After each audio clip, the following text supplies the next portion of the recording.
Sundance 518, taxiar para a pista 24 esquerda, controlador de solo em ponto 56. 1º de fevereiro de 1991, Aeroporto Internacional de Los Angeles, LAX. 246 em direção a 270, entre em contato com o controle de decolagens do LAX. Obrigada, US Air 1493, está liberado para aterrissar na 24 esquerda. Liberado para aterrissar, 24 esquerda, 1493. A 240 km por hora, o voo 1493 da US Air desce em direção à pista 24 esquerda. Que inferno! Apontei para o avião e gritei: acidente com o US Air. A aeronave estava totalmente em chamas. Mas a dimensão da tragédia é muito maior do que qualquer um pode imaginar.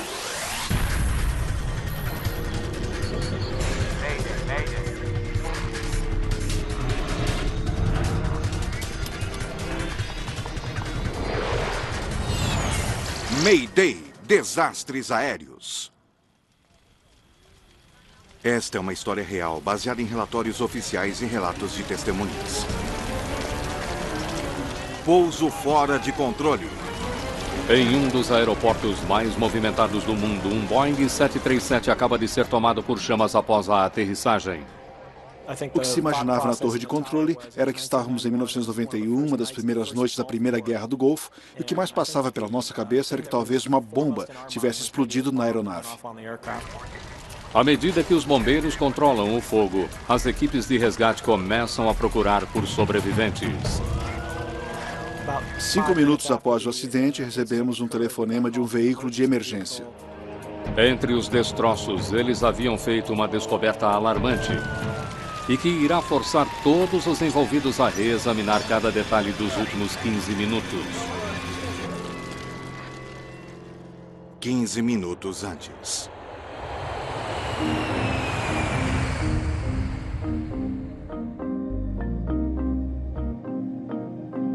O voo 1493 da US Air está a caminho do Aeroporto Internacional de Los Angeles.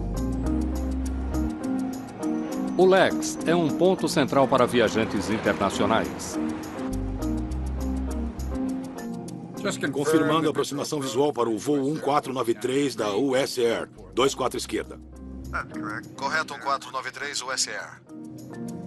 Para a aproximação, o comandante Colin Shaw está a cargo das comunicações por rádio. O copiloto David Kelly está nos controles.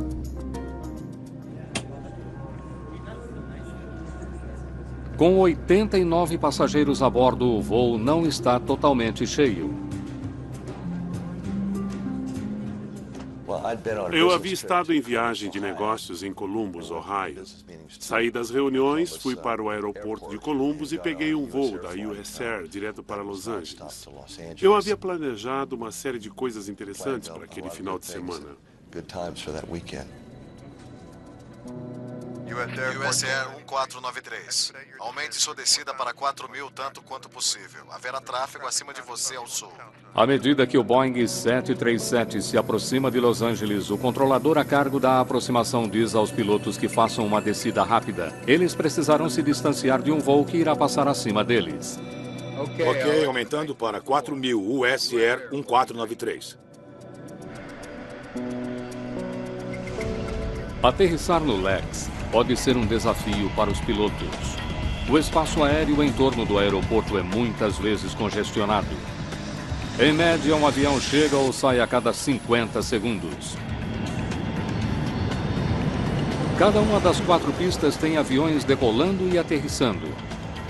Taxiways atravessam as pistas em dezenas de pontos.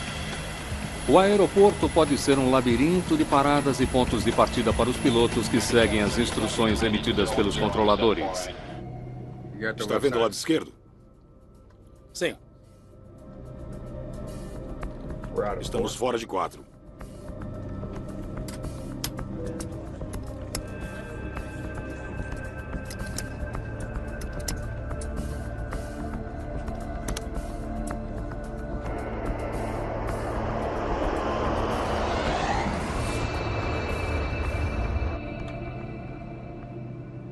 US Air 1493. Obrigado pela ajuda. Contate a Torre de Los Angeles. 133,9. Boa noite. Boa noite. Baixando o trem de pouso. Tudo bem? Trem baixado e travado? Sim.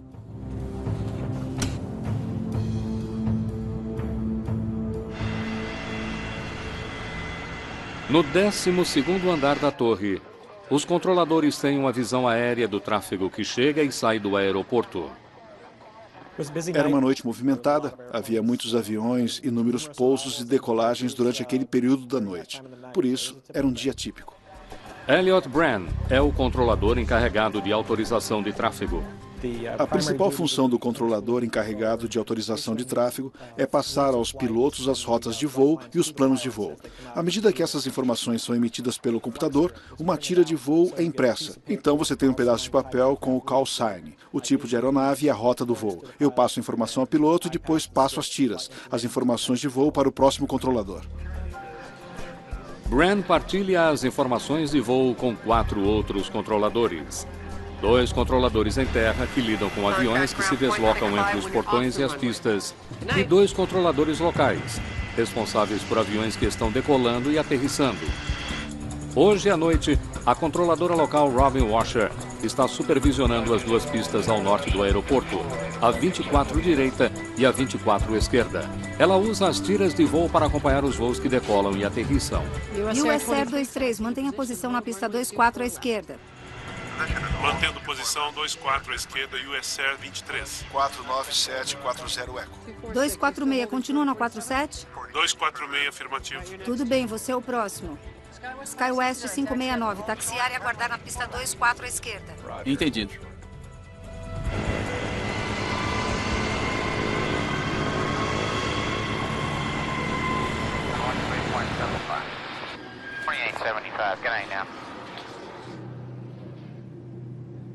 O voo 1493 da US Air está a cerca de 13 quilômetros do aeroporto de Los Angeles. Os pilotos configuram o avião para o pouso. Freio aerodinâmico. Tudo bem.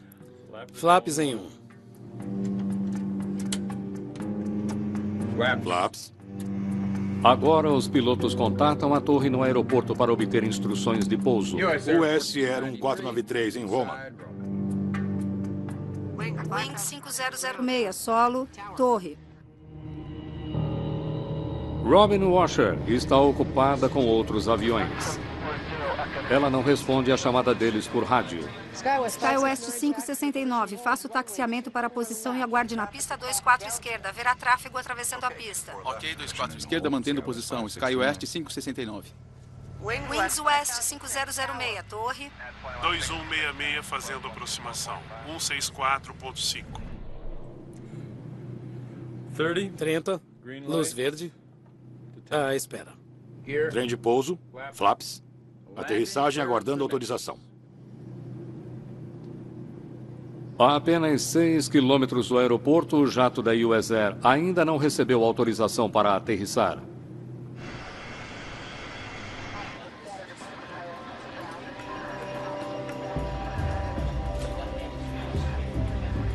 Sundance 518, taxiando pela pista 24 esquerda. Contate solo .65 quando tiver deixado a pista. O comandante Shaw entra em contato com a torre pela segunda vez em menos de 1 minuto. Ele precisa da permissão de Washer para aterrissar. USR 1493 para o lado esquerdo. 24 esquerda. 246 em direção a 270. Entre em contato com o controle de decolagens do Lex. Mas ela ainda está focada em outros aviões. Saindo de 1000 pés. O voo 1493 está agora a 1 minuto da pista. É o que os pilotos chamam de aproximação final.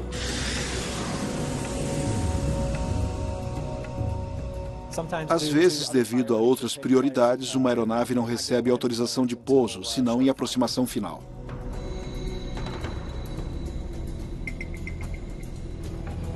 Obrigada, USR 1493. Liberado para aterrissar na 24 esquerda.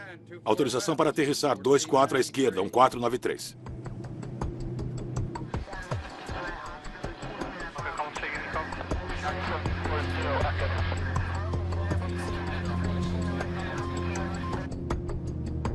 Parece muito bom.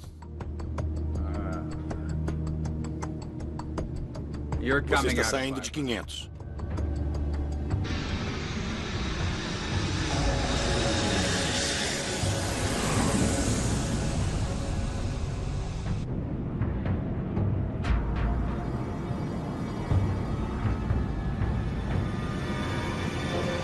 Mas que inferno!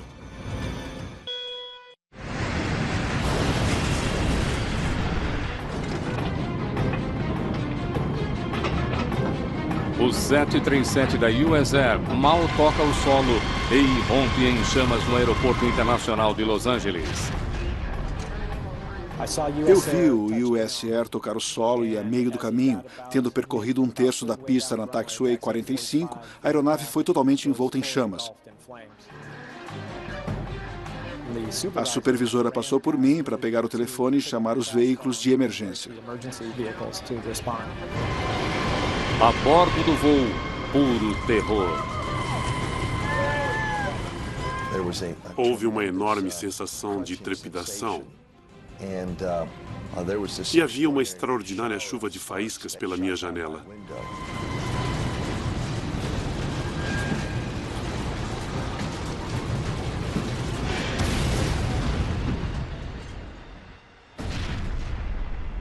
Meu Deus! Rosa Reynoso é funcionária apaisana da polícia do aeroporto. Vimos o avião envolto em fogo. Meu parceiro e eu devemos estar a uns 500 metros da aeronave. Alerta 33. Pista 24. Afirmativo. Alerta 33. Os momentos iniciais foram muito assustadores, muito caóticos. Eu lembro de ter pensado, meu Deus, por favor, traga mais gente para cá. Precisamos de bombeiros, de pessoal de resgate, precisamos de ajuda aqui, porque isso não é nada bom. Na torre não há tempo para pensar no que aconteceu. Outras aeronaves continuam chegando e os controladores devem orientá-las com segurança. Winds West 5212, vento 240 em 8 liberado para aterrissar, pista 24 direita. Tenha cuidado, uma aeronave acaba de sair da pista e está em chamas.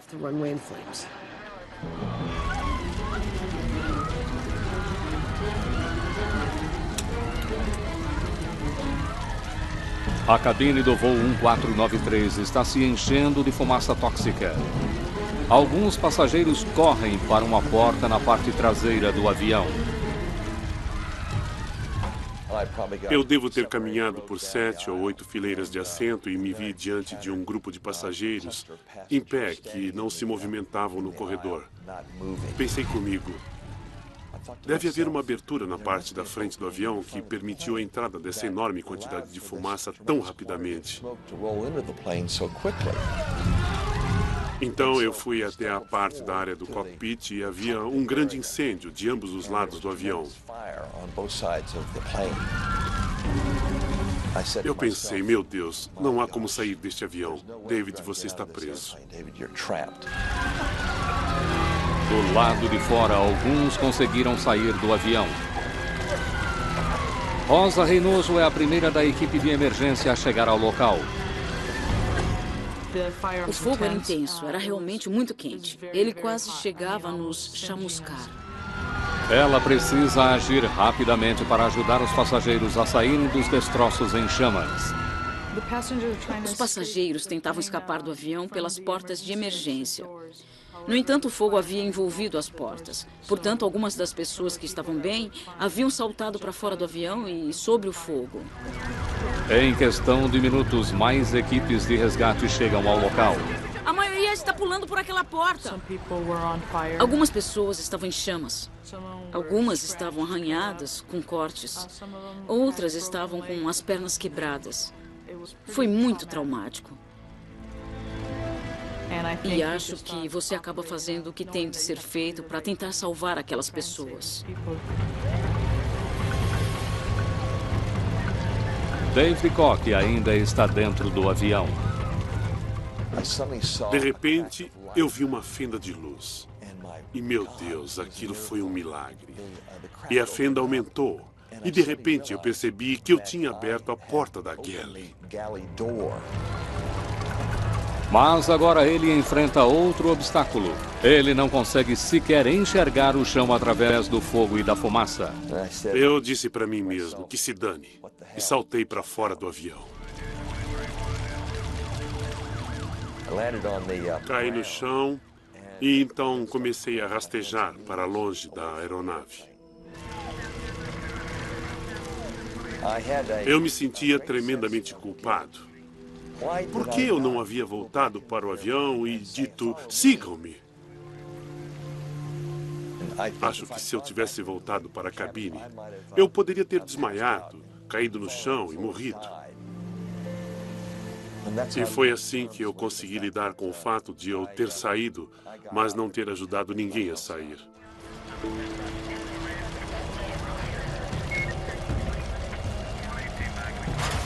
À medida que a busca por sobreviventes continua, os bombeiros fazem uma descoberta impressionante. Aqui é a equipe 1 de resgate. Encontramos uma hélice aqui embaixo nos destroços. A descoberta de uma hélice tem terríveis implicações.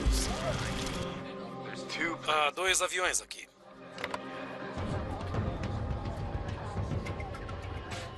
Tão logo recebemos a informação, começamos a verificar se havia algum avião faltando.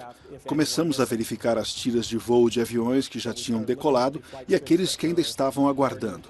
Então ligamos para o controle de decolagens e para o controlador de radar para descobrir com quais aeronaves eles haviam conversado nos últimos 5 ou 6 minutos. E o SkyWest 5569? Não temos notícia deles. SkyWest 5569, mantenha-se na pista 24 à esquerda. Ok, 24 à esquerda, aguardando SkyWest 5569.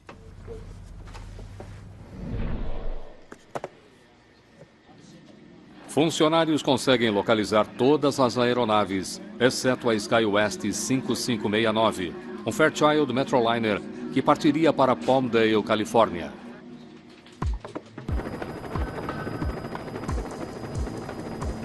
Equipes de resgate encontram partes do avião menor espalhadas pela pista 24 esquerda. Havia 12 pessoas a bordo do voo. Todas estão mortas. O que sobrou do avião está esmagado entre o US Air 1493 e um prédio abandonado perto da pista. A primeira coisa em que pensei foi, meu Deus, há mais pessoas ali embaixo e nós nem sequer percebemos. E mais pessoas morreram a bordo do avião.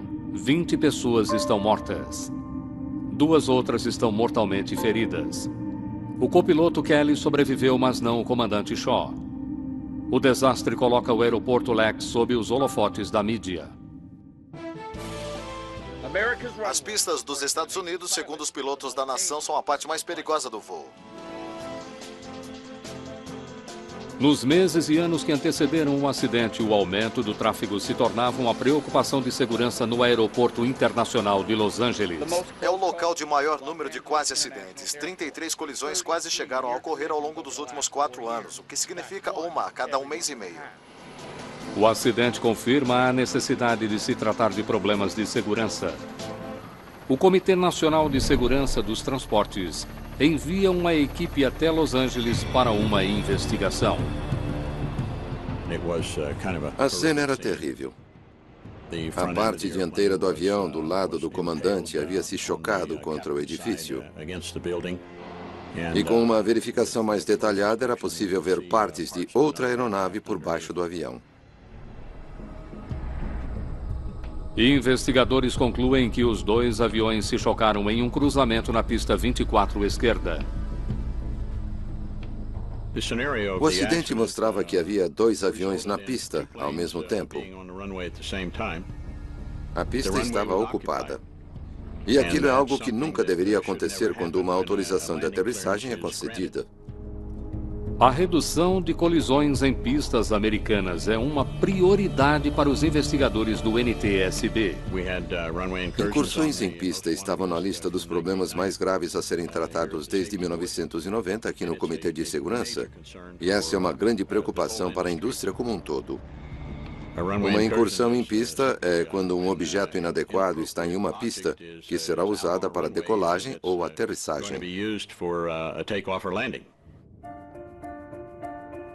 Alguns dos piores acidentes do mundo envolvendo companhias aéreas ocorreram nas pistas. Em março de 1977, na ilha de Tenerife, 583 pessoas morreram quando 2 Boeing 747 colidiram na pista. Em janeiro de 1990, um Beechcraft King Air 100 foi atingido por um Boeing 727 que tentava aterrissar em Atlanta. Naquele mesmo ano, em Detroit, outro Boeing 727 chocou-se contra um DC-9 com 44 pessoas a bordo. Incursões em pista ocorrem devido a alguma falha no sistema.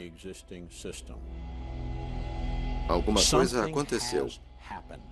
Alguma diretiva não foi seguida. Houve alguma desatenção no caso de uma incursão em pista. Qual desses aviões foi liberado para 24 esquerda?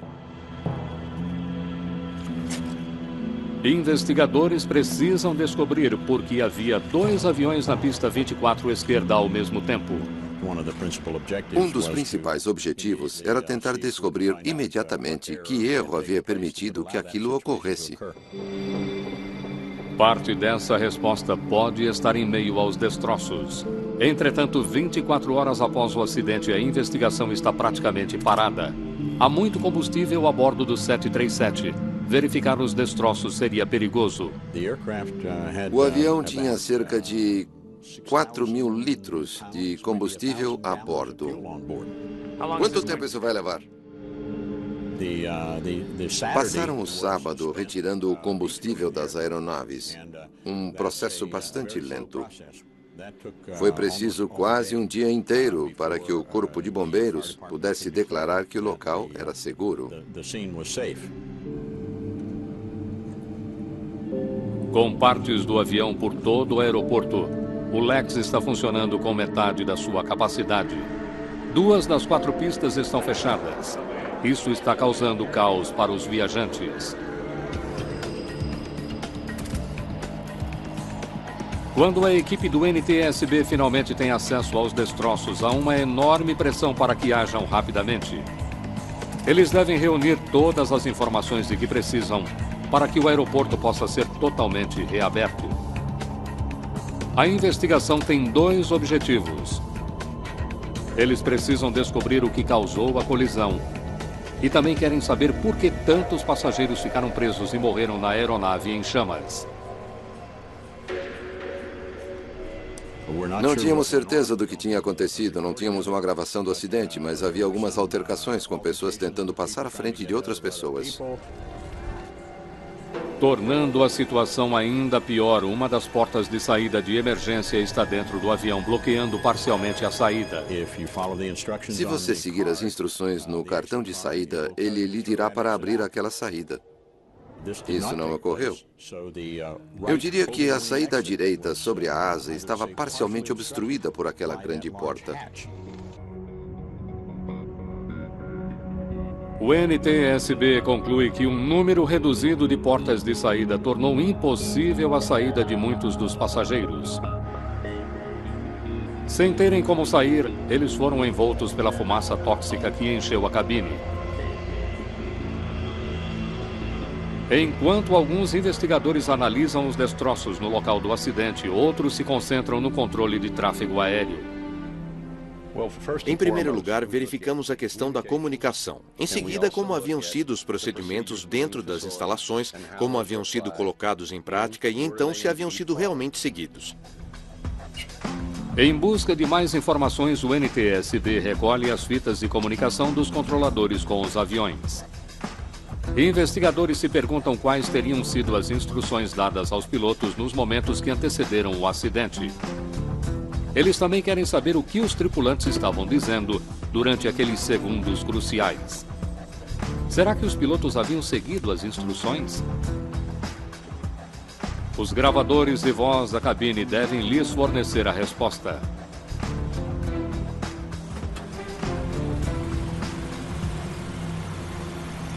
Entretanto, Bob McIntosh recebe más notícias acerca do Metroliner da SkyWest. Não há gravador de voz? Ótimo. Verificando o equipamento de bordo, soubemos que o SkyWest 569 não tinha um gravador de voo, o que foi uma decepção para nós. Na época do acidente, aviões que faziam linhas de pequeno percurso não eram obrigados a ter um gravador de voz na cabine. Isto significa que a única conversa do SkyWest registrada em fita tinha sido a comunicação por rádio gravada pela torre de controle. Entendido. Posicionado e aguardando. SkyWest 5569. Os dois membros da tripulação teriam conversado, teriam ouvido as informações do tráfego aéreo que chegava à cabine o tempo todo? Aquela era uma informação valiosa que tínhamos perdido. Usando as fitas do controle de tráfego aéreo e apenas um CVR, investigadores tentam descobrir qual das duas aeronaves envolvidas na colisão estava realmente autorizada a usar a pista 24 à esquerda. A resposta irá levantar questões alarmantes sobre a segurança de todos os passageiros e voos que chegam ao aeroporto Lex e dos que dali seguem viagem. 246, você continua na 47? A investigação sobre a colisão mortal na pista 24 à esquerda se concentra na conversa de Robin Washer com os dois aviões envolvidos no acidente. Os investigadores começam com um avião menor. Minutos antes do acidente, os pilotos do Metroliner esperavam permissão para a decolagem. SkyWest 569, faça o taxiamento para a posição e aguarde na pista 24 à esquerda. Verá tráfego atravessando a pista. Usamos as fitas para tentar visualizar, assim como um controlador, onde a aeronave estaria na pista. Os pilotos do Metroliner da SkyWest viraram o avião para a pista e pararam no cruzamento 45. Eles tinham de esperar por outro avião que atravessaria a pista no sentido contrário. Entendido. 24 à esquerda, em posição e aguardando. SkyWest 569. Tá bom, pare aí. Com base nas fitas do controle de tráfego aéreo, o NTSB pode dizer que os pilotos do Metroliner seguiram corretamente todas as instruções. Muito bem, vamos continuar. A responsabilidade pelo acidente deve estar em outro lugar. Investigadores prosseguem com a verificação das fitas. Eles analisam a conversa de Washer com os pilotos do voo da US Air. US Air 1493 para a esquerda, 24 esquerda. Obrigada, US Air 1493, liberado para aterrissar na 24 esquerda. O voo 1493 da US Air foi autorizado a aterrissar na mesma pista em que o SkyWest 5569 continuava aguardando para decolar. Liberado para aterrissar na 24 esquerda, 1493. SkyWest 569, na intersecção 45. Quanto tempo ele ficou ali? 1 minuto e 7 segundos. As fitas do controle de tráfego aéreo revelam que Robin Washer orientou tanto o Metroliner da SkyWest quanto o voo da US Air a usarem a pista 24 à esquerda ao mesmo tempo.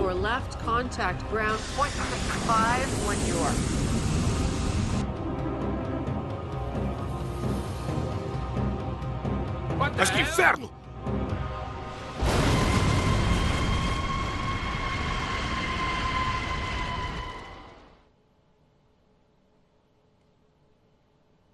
Ao analisarmos as comunicações gravadas, o que tentamos fazer é nos colocar na posição do controlador.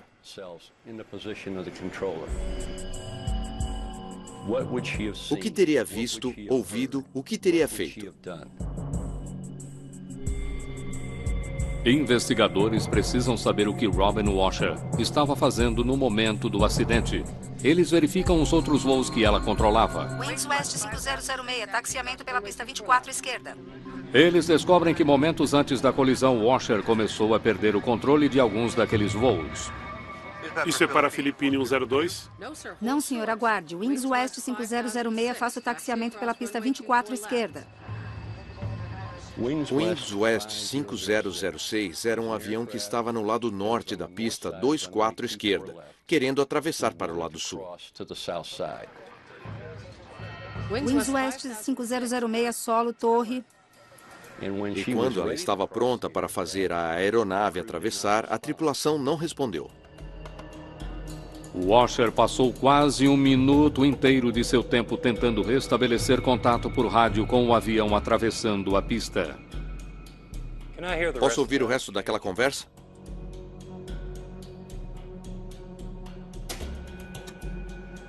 Wings West 5006 na frequência novamente. Mudança de rádios, me desculpe. Eles disseram a ela que haviam estado inadvertidamente em outra frequência. 5006, você está de volta comigo. Sim, não tínhamos a intenção de mudar de frequência. Tudo ok agora. E aquilo criou uma distração para a controladora local. Ok, achei que tivesse perdido vocês. Desculpe, pensamos que tivéssemos perdido o contato. Pedimos desculpas. Tudo bem. Mas os investigadores descobrem que aquele voo não era o único em que Robin Washer estava focada nos momentos que antecederam o acidente. Torre Wing West 5072, pronto para decolagem. Wings West 5072? Com o voo 1493 da US Air a menos de um minuto da aterrissagem, Washer recebe contato de outra aeronave da Wings West, o voo 5072. Quando o Wings West 5072 chamou o controle, dizendo estar pronto para decolar, ficou claro para nós que ela não sabia que aeronave era aquela. Wings West 5072 está na 47 ou na pista para decolagem? Na pista. Um minuto. Entendido, aguardando.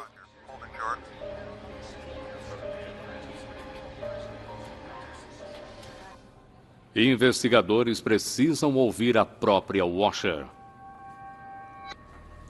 Não conseguia encontrar a tira de progresso de voo. Eles esperam descobrir por que ela não reconheceu um voo que estava sob seu controle.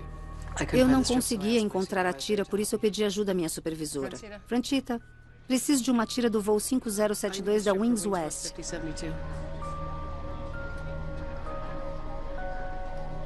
Ela explica que enquanto os pilotos do Metroliner esperavam na pista por autorização para a decolagem, ela estava à procura da tira de progresso de outro voo. Antes que ela pudesse restabelecer contato, o voo 1493 da US Air se choca contra a traseira do Metroliner. Mas que inferno!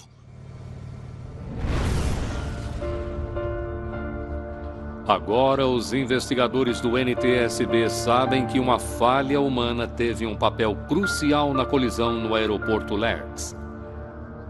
Surpreendentemente, ao liberar o voo da US Air para pouso, Robin Washer simplesmente se esqueceu do Metroliner que esperava na pista. Esta é uma situação pela qual controlador algum deseja passar. Você se prepara durante toda a sua carreira para que isso não aconteça. E quando acontece, você não consegue nem ao menos descrever o que sente.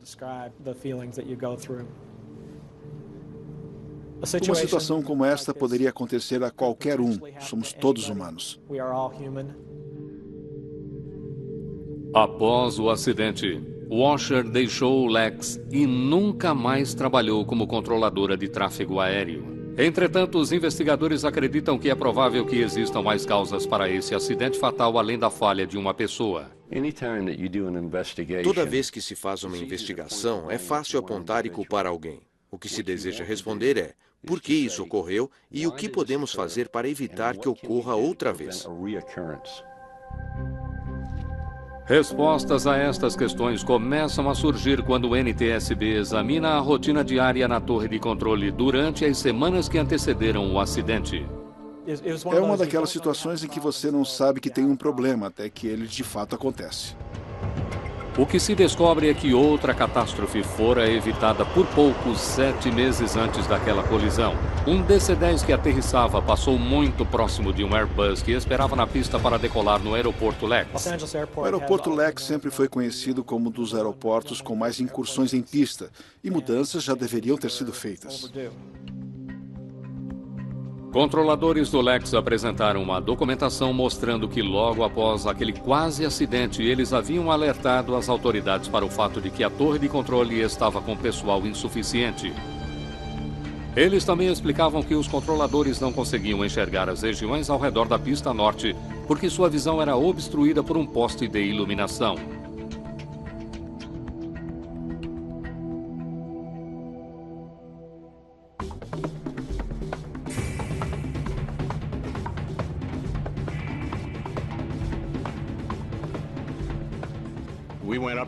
Fomos até a torre de controle, subimos as escadas e pedimos aos controladores de tráfego aéreo que saíssem de seus lugares para que pudéssemos nos sentar em suas cadeiras e olhar para fora da janela. A visão que o controlador de tráfego aéreo tinha era obstruída por um poste de iluminação que produzia um clarão. Tratava-se de um poste que iluminava a rampa do aeroporto.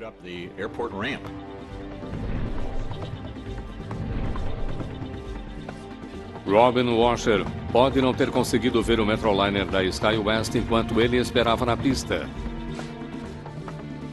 Investigadores do NTSB verificam outros dispositivos que ela poderia ter usado para detectar o avião esquecido. O radar de superfície é geralmente usado em períodos de pouca visibilidade. É um instrumento através do qual o controlador local, se assim o desejar, pode confirmar visualmente se a aeronave está de fato onde ela diz estar.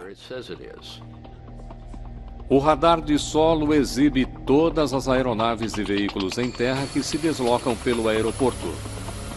Entretanto, na noite do acidente, o sistema não estava funcionando.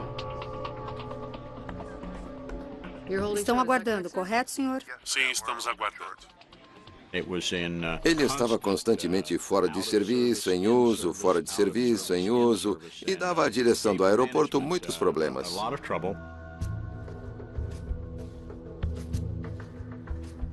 O sistema não era muito confiável e havíamos feito reclamações pedindo que fosse consertado o mais rápido possível. Investigadores descobrem que apenas 4 dias antes do acidente, funcionários do Lex haviam solicitado formalmente à FAA que resolvesse a questão do radar de solo com a máxima prioridade. A unidade de radar e alguns mecanismos de movimentação tinham anéis, engrenagens e rodas dentadas que precisavam ir para oficinas para literalmente serem refeitos, pois se desgastavam com o uso regular ao fazerem girar a antena. Verificamos esse problema especificamente e descobrimos que o aeroporto de Los Angeles deveria receber um novo sistema em 1988. No entanto, aquela data já havia passado e não se sabia ao certo quando eles receberiam um novo sistema de radar. Com o sistema de radar de solo fora de funcionamento e com a visão da pista prejudicada pela luz que a cegava, Robin Washer tinha poucas possibilidades de descobrir seu erro. Investigadores se voltam para o cockpit do voo da US Air. Eles se perguntam por que os pilotos não viram o Metroliner na pista e por que não abortaram a aterrissagem. A maioria de nós na comunidade dos pilotos reconhece que é nossa obrigação, antes da aterrissagem, fazer uma varredura da pista, tentando identificar aeronaves ou qualquer outra coisa que possa estar ali. Assim como todos os aviões, o Metroliner é equipado com luzes que o tornam mais visível à noite. Há luzes estroboscópicas nas extremidades e na cauda, luzes de navegação nas asas e uma luz colorida anti-colisão na parte superior do estabilizador vertical. Estávamos preocupados com a iluminação do SkyWest. Verificamos o manual de operações de voo e descobrimos que o procedimento na empresa era de acender as luzes estroboscópicas só após a autorização para a decolagem. Não havia exigência de luz? Tudo bem, obrigado. O Metroliner ainda não recebera liberação para a decolagem. Portanto, as únicas luzes que teriam sido acesas enquanto ele esperava na pista eram as luzes de navegação nas asas e cauda e a luz anticolisão na cauda. Investigadores do NTSB usam um helicóptero para se colocarem na posição dos pilotos do voo da US Air enquanto eles se aproximavam da pista 24 esquerda. Decolamos e fizemos aquela aproximação final a fim de verificar o que acreditávamos que poderia ter causado aquela condição de obscurecimento. Eles posicionam o Metroliner na pista, no mesmo local onde a colisão ocorrera. E realmente não era possível ver que havia um avião estacionado ali, na 45, 47. Simplesmente não era possível vê-lo. Parece muito bom. A investigação determina que as luzes do Metroliner tinham a mesma cor e brilho que as luzes da pista. O avião pode ter se tornado totalmente invisível para os pilotos do voo 1493 da US Air. Você está saindo de 500. A luz anticolisão, em particular, teria se perdido em um mar de luzes.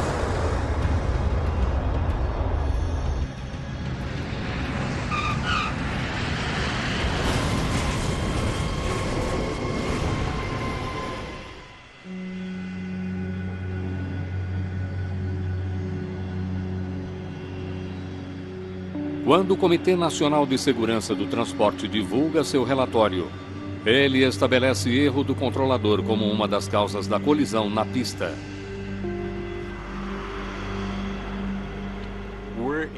Nosso trabalho é determinar por que alguma coisa aconteceu. Você pode chamar isso de uma causa, ou causas, ou fatores contribuintes. Mas o nosso trabalho termina quando outro acidente é evitado. A prevenção de acidentes nas pistas do LEX viria a ser um desafio muito maior do que os investigadores poderiam imaginar.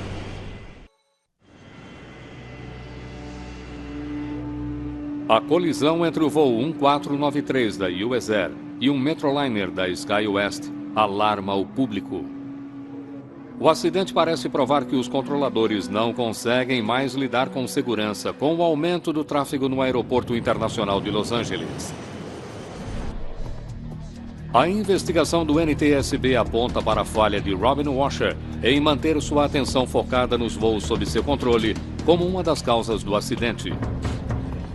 Mas o relatório também aponta para um sistema falho nas instalações do controle de tráfego aéreo no LEX. Nos meses e anos seguintes ao acidente, melhorias são feitas nas instalações do controle de tráfego aéreo em uma tentativa de tornar o aeroporto um lugar mais seguro. O falho sistema de radar de solo é finalmente substituído por um modelo mais novo. Hoje no aeroporto LEX temos o mais novo sistema que existe. Para cada chegada ou partida taxiando nas taxiways ou nas pistas de decolagem, há um call sign, indicação do tipo de aeronave associada a ele, para que se tenha uma identificação positiva das aeronaves em todos os momentos. Novas políticas que regem como usar as tiras de progresso de voo na torre são colocadas em prática. Hoje, os controladores em terra organizam as tiras antes que cheguem ao controlador local. O novo conjunto de olhos reduz a carga de trabalho do controlador local. 5 anos após o acidente, uma nova torre de controle de tráfego aéreo foi construída no LEX. A torre tem 16 andares, é 3 vezes maior do que a anterior e os controladores têm uma visão clara e desobstruída das pistas. Novos regulamentos relativos à iluminação de aeronaves também foram colocados em prática. Torna-se obrigatório que os pilotos acendam todas as luzes do avião antes de saírem em uma pista.